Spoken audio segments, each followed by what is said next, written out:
Okay, I am back with chapter 20 of the Song of Achilles.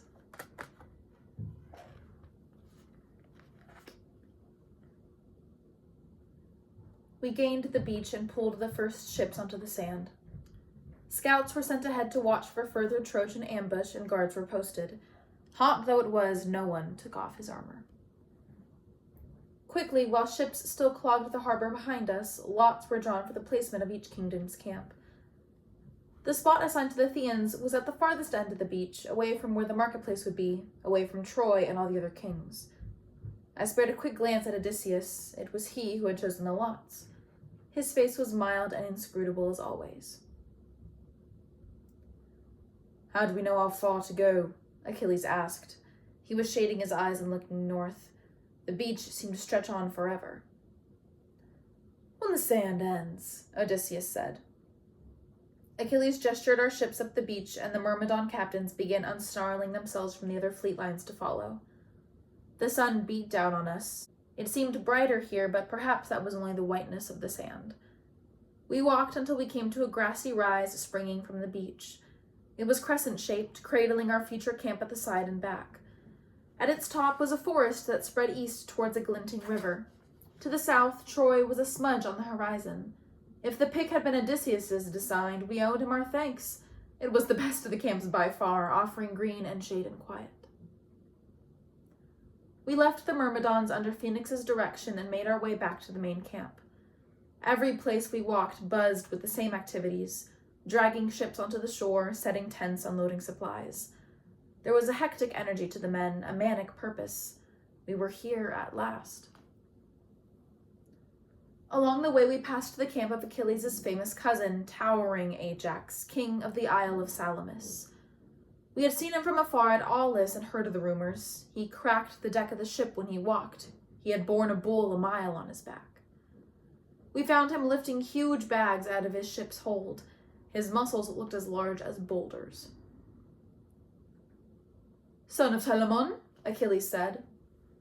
The huge man turned. Slowly, he registered the unmistakable boy before him. His eyes narrowed, and then stiff politeness took hold. "Pelides," he said thickly. He put down his burden and offered a hand knobbed with calluses big as olives. I pitied Ajax a little. He would be Aristos Achaeon if Achilles were not. Back in the main camp, we stood on the hill that marked the boundary between sand and grass and regarded the thing we had come for. Troy. It was separated from us by a flat expanse of grass and framed by two wide, lazy rivers. Even so far away, its stone walls caught the sharp sun and gleamed. We fancied we could see the metallic glint of the famous Scaean gate, its brazen hinges said to be as tall as a man. Later, I would see those walls up close, their sharp, squared stones perfectly cut and fitted against each other, the work of the god Apollo, it was said. And I would wonder at them, at how ever the city could be taken. For they were too high for siege towers and too strong for catapults, and no sane person would ever try to climb their sheer, divinely smoothed face. When the sun hung low in the sky, Agamemnon called the first council meeting. A large tent had been set up and filled with a few rows of chairs in a ragged semicircle. At the front of the room sat Agamemnon and Menelaus, flanked by Odysseus and Diomedes. The kings came in and took their seats one by one. Trained from birth in hierarchy, the lesser kings took the lesser places, leaving the front rows for their more famous peers. Achilles, with no hesitation, took a seat in the first row and motioned for me to sit beside him. I did so, waiting for someone to object, to ask for my removal. But then Ajax arrived with his bastard half-brother Teucer, and Idomeneus brought his squire and charioteer. Apparently the best were allowed their indulgences. Unlike those meetings we had heard complaints of at Aulis, pompous, pointless, endless, this was all business. Latrines, food supplies, and strategy. The kings were divided between attack and diplomacy. Should we not perhaps try to be civilized first? Surprisingly, Menelaus was the loudest voice in favor of a parley. I will gladly go myself to treat with them, he said. It is my office. What have we come all this way for if you intend to talk them into surrender? Diomedes complained. I could have stayed at home. We are not savages, Menelaus said stubbornly. Perhaps they will hear reason. But likely not. Why waste the time? Because, dear King of Argos, if war comes after some diplomacy or delay, we do not seem so much the villains. This was Odysseus. Which means the cities of Anatolia will not feel so much duty to come to Troy's aid. You are for it, then, Ithaca? Agamemnon asked. Odysseus shrugged. There are many ways to start a war. I always think raiding makes a good beginning. It accomplishes almost the same thing as diplomacy, but with greater profit. Yes, raiding, brayed Nestor. We must have a show of strength before anything else. Agamemnon rubbed his chin and swung his gaze over the room of kings. I think Nestor and Odysseus are correct. Raids first. Then perhaps we will send an embassy. We begin tomorrow. He needed to give no further instructions.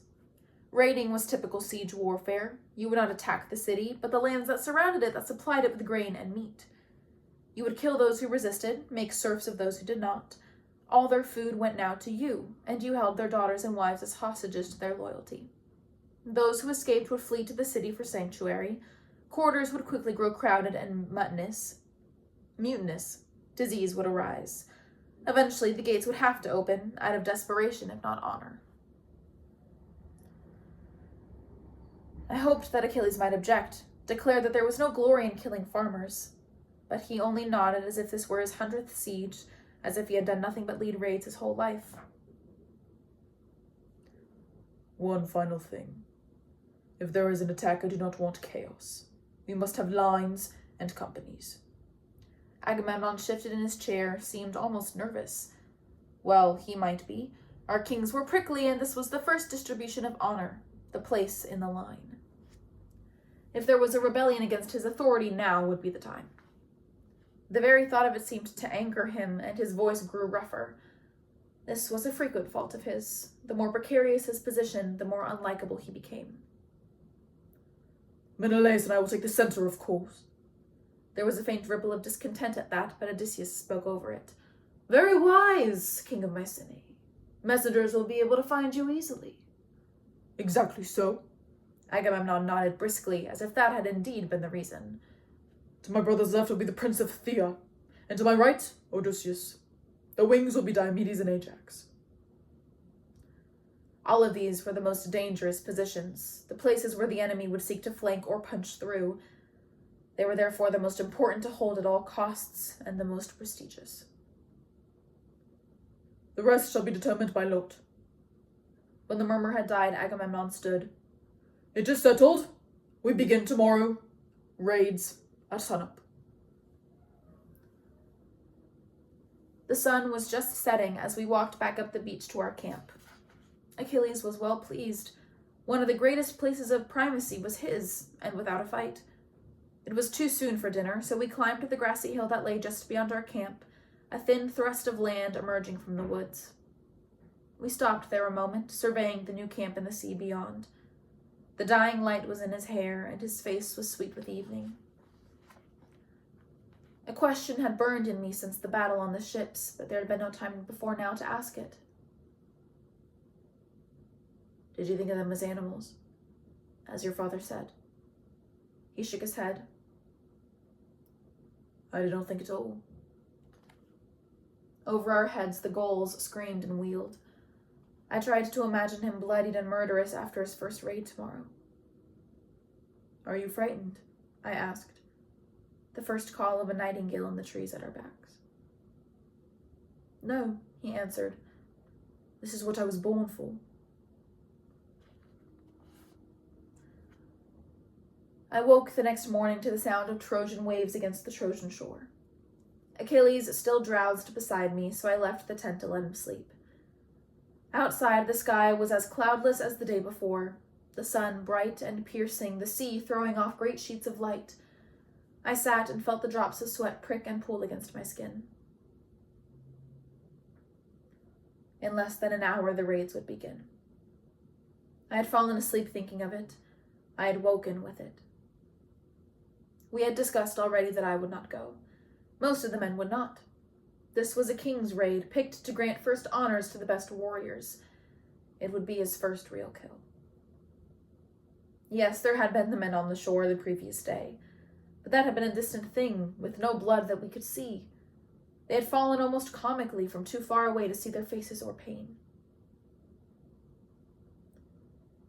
Achilles emerged from the tent, already dressed. He sat beside me and ate the breakfast that was waiting for him. We said little. There were no words to speak to him of how I felt. Our world was one of blood and the honor it won. Only cowards did not fight. For a prince, there was no choice. You warred and won, or warred and died. Even Chiron had sent him a spear. Phoenix was already up and marshalling the Myrmidons who would accompany him down by the water's edge. It was their first fight, and they wanted their master's voice. Achilles stood, and I watched as he strode towards them, the way the bronze buckles of his tunic threw off fire flashes, the way his dark purple cape brightened his hair to sun's gold. He seemed so much the hero, I could barely remember that only the night before we had spit olive pits at each other, across the plates of cheeses that Phoenix had left for us. That we had howled with delight when he had landed one, wet and with bits of fruit still hanging from it in my ear. He held up his spear as he spoke, and shook its gray tip, dark as stone or stormy water.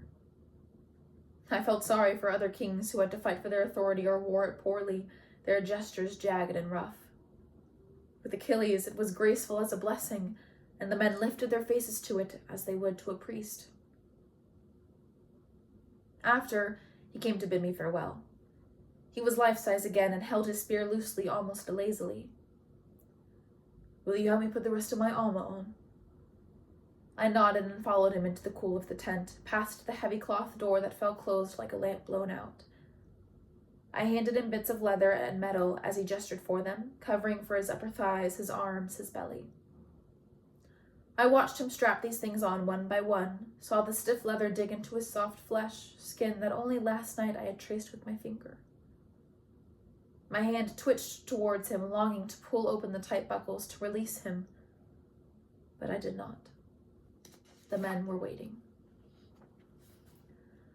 I handed him the last piece, his helmet, bristling with horsehair, and watched as he fitted it over his ears, leaving only a thin strip of his face open. He leaned towards me, framed by bronze, smelling of sweat and leather and metal. I closed my eyes, felt his lips on mine, the only part of him still soft.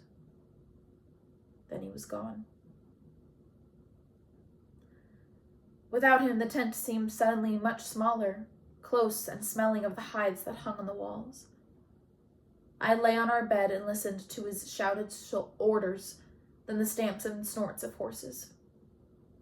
Last of all, the creaking of his chariot wheels as they bore him off. At least I had no fears for his safety. As long as Hector lived, he could not die. I closed my eyes and slept. I woke to his nose on mine, pressing insistently against me as I struggled from the webbing of my dreams. He smelled sharp and strange, and for a moment I was almost revolted at this creature that clung to me and shoved his face against mine. But then he set back on his heels and was Achilles again, his hair damp and darkened, as if all the morning sun had been poured out of it. It stuck to his face and ears, flattened and wet from the helmet. He was covered in blood, vivid splashes not yet dried to rust. My first thought was terror, that he was wounded, bleeding to death. "Where are you hurt?"